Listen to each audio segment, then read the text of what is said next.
ఆ ఇద్దరు స్నేహితులు సముద్రం ఒడ్డున కూర్చుని ఉండగా ఒక గాడిద నీళ్లపై నడవడం చూసి ఆశ్చర్యపోయారు. గాడిద నీళ్లపై ఎలా నడుస్తుందో వారికి నమ్మకం కలగలేదు. అప్పుడు వారిలో ఒకడు, ఇది మామూలు గాడిదలా లేదు, ఇది ఏదో మాయా గాడిదలా ఉంది, అందుకే నీటిపై నడుస్తోంది అని అన్నాడు. దానికి రెండవ వ్యక్తి, అయితే మనం ఆ గాడిద దగ్గరకు వెళ్లి మాయ నేర్చుకుందాం అన్నాడు. అయితే ఆ గాడిద అప్పటికే మనిషి రూపంలోకి మారిపోయింది. ఆ ఇద్దరూ దాన్ని చెట్ల వెనుక దాక్కుని చూశారు.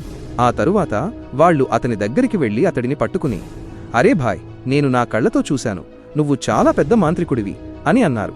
దానికి ఆ మాంత్రికుడు, అరే భాయ్, ఏం జరిగింది, నన్ను వదిలేయండి అని బ్రతిమాలాడు. అప్పుడు ఆ ఇద్దరు, మేము నిన్ను వదిలేస్తాము, కాని నువ్వు మాకు ఏదైనా మాయ నేర్పించాలి అని చెప్పారు. అందుకు ఆ మాంత్రికుడు వారికి ఒక మాయారాయినిచ్చి, ఈ రాయితో దేనిపైనైనా కొట్టి మీకు కావలసింది కోరుకుంటే అది అదే మారిపోతుంది అని చెప్పాడు.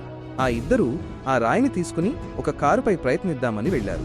అప్పుడు, ఆగునైనా, నన్ను చూసి విస్మరించకు, లేకపోతే నీకు చెడు సమయం వస్తుంది. ఒక్కసారి కామెంట్లలో హర్ హర్ మహాదేవ్ అని రాసి వీడియోకి ఒక లైక్ చేసి ఛానల్ను సబ్స్క్రైబ్ చేయి. నీ ప్రతి కోరిక నెరవేరుతుంది. అప్పుడు ఆ మాయారాయితో కారు అద్దంపై కొట్టగానే అది పగిలిపోయింది. దాంతో కారు యజమాని కోపంతో వారిని కొట్టసాగాడు.